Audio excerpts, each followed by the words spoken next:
Our next guest is in the first few days of his dream job. He's been a Pro Bowler, Defensive Rookie of the Year, a defensive coordinator for the 49ers this past year, but he is now the head coach of the Houston Texans. Please welcome to Good Morning Football, DeMeco Ryans. Yeah. What's up, Miko? Good morning. Hey, what's up? Great morning. Great morning, guys. Excited to hop on with you guys this morning.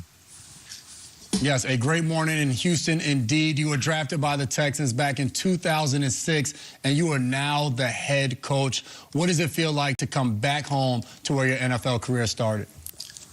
It's an exciting time. It's an exciting time, and it's a surreal moment. Truly, can't believe that this is happening, but also just thankful and grateful for the opportunity that the McNair family, Nick Caserio, thankful for the opportunity. Thankful for them believing in me and trusting in me to lead this organization, to lead these young men. So, man, I'm fired up and can't wait to get started.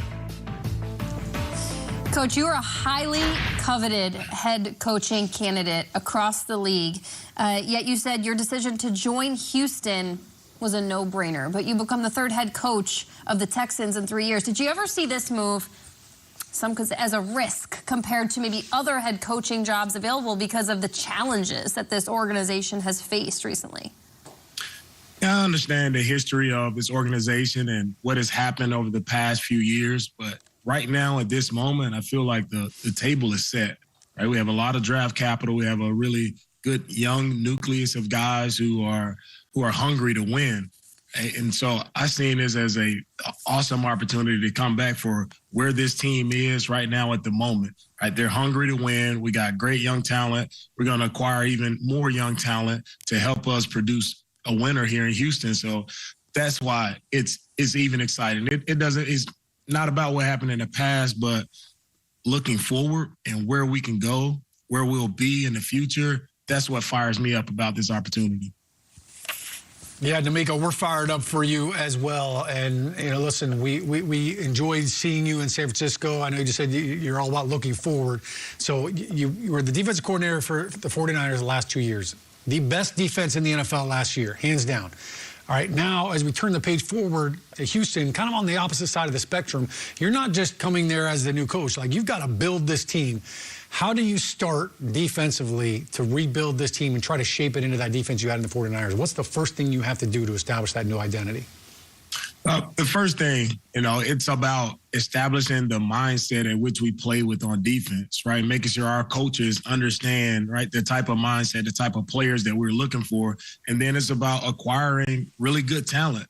One thing that set us apart in San Francisco was, man, we had really good players, right? Really good players and players that we took the time to develop. When you talk about Fred Warner, right, Dre Greenlaw, Diamador Lenore, like these are guys, Talanoa Hufanga, guys who came in that were drafted, not highly coveted draft picks, but guys we took the time, we developed those guys, and they turned out to be really good players, and they played together for each other. So it's the same formula here, right? We want to acquire some really good talent in the draft, guys who are hungry, guys who have a relentless mindset, and guys who love to swarm and hit and play physical football. That's how we start to build this defense out the right way.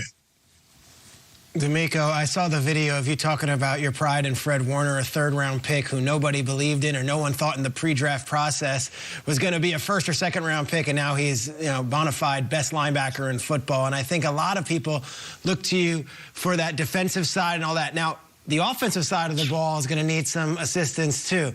I'm going to try to make some news here on the show. Do you have an idea on offensive coordinator? Do we have any leads? Do we know who we're going with? Or are we keeping that close to the vest? Close to the vest as possible, man. We're still working through that. We'll go through a thorough process there and make sure we interview, as many people as we can and find the right people, right? And that's what it's going to be about. It's not rushing through it, right? Everybody gets excited about, okay, who's it going to be? The offensive coordinator. Well, it's not about how fast we make that hire. It's about it being the right hire. So it's about the guy who's going to have the same right mindset, philosophy I have, and the vision I want for our offense. And I want it to marry up to our defense. We want to be fast. We want to be aggressive.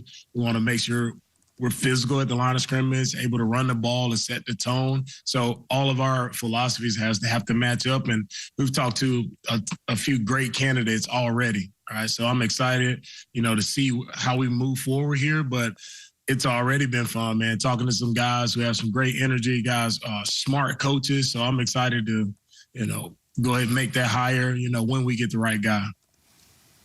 Yeah, we're all excited as well, looking on and can't wait to see who that person's going to be. And DeMeco, you played in the NFL for a decade, made your money, did all of those things, had a ton of success, and then you finished up and decided to get into coaching. What is it about leading men and standing in front of that room? You were a captain as well, that has pushed you into the coaching role and to where you are now? Well, when I got done playing, I took a year off and I did a little radio where we were talking about, teams and around the NFL, and it didn't do it for me, right? I felt like I was disconnected. So I wanted to be able to, instead of talking about the players and what's going on, like how can I get my hands on? How can I be there with guys side by side, working with them, helping them to actually get better and improve? And that's what inspired me. I set out 1 year and I was able to go to San Francisco, got on Kyle. I'm fortunate for Kyle to give me the opportunity, right, to get into coaching. And all the things I learned from him has just been outstanding. So it was all about the players, right, for me. It was all about developing young men, right? That's what I did when I played. All the young guys who played beside me, I made it, a priority to make sure those guys knew exactly what to do, right? Knew how to do it. And I made sure they played their absolute best, because if we both played our best, I knew we had a really good chance of winning the game. And not just that one guy, but then it's all the guys who were around me on the defensive side, making sure, we were fired up. We played with energy, making sure we did what we had to do to go win games. And now I just see that's the same in coaching, right? How can you take a young guy and just give him everything you have, right? Instill all the knowledge that you have about football, about life. How can you instill all of that into a young man and see him grow and develop and have a successful career? See him being able to take care of his family. Like, that's what it does it for me. Coach, thank you for sharing that. It's important for people to be able to identify what fills their cups and then how they can go about doing that on a day-to-day basis. And we're thrilled that you've been able to do that through the coaching ranks. Now, this season, as the D coordinator with the 49ers, you played both the Eagles and the Chiefs. Please give us some insight ahead of Super Bowl 57 and what makes preparing for those two offenses so uniquely challenging. The one thing the common thread that sticks out with both of the offenses is the quarterback position, right? They have two dynamic quarterbacks who they're not just sitting in a pocket, right, and standing as statues, right? These guys they're mobile, they can get outside of the pocket, and they make you play 11-on-11 football, which unlocks a defense. So that's what sets them apart. And you have a special talent, right, in Mahomes, and a very talented guy in Jalen Hurts as well. And both of those teams, they are surrounded by really good playmakers. They don't have to push the ball all the way downfield, right? They're not throwing, passes of 20-plus yards all the time. They can throw the ball 5 yards, get it into a playmaker hand, and whether it's Jerry McKinnon, whether it's A.J. Brown, they get it into their playmakers' hands, and those guys are able to turn those short passes into explosive plays. And they both have really good defenses on the other side as well, and that helps out. Yeah, we all know how a great defense can help the team win it. DeMeco, thank you. I know you're busy coming on our show, giving us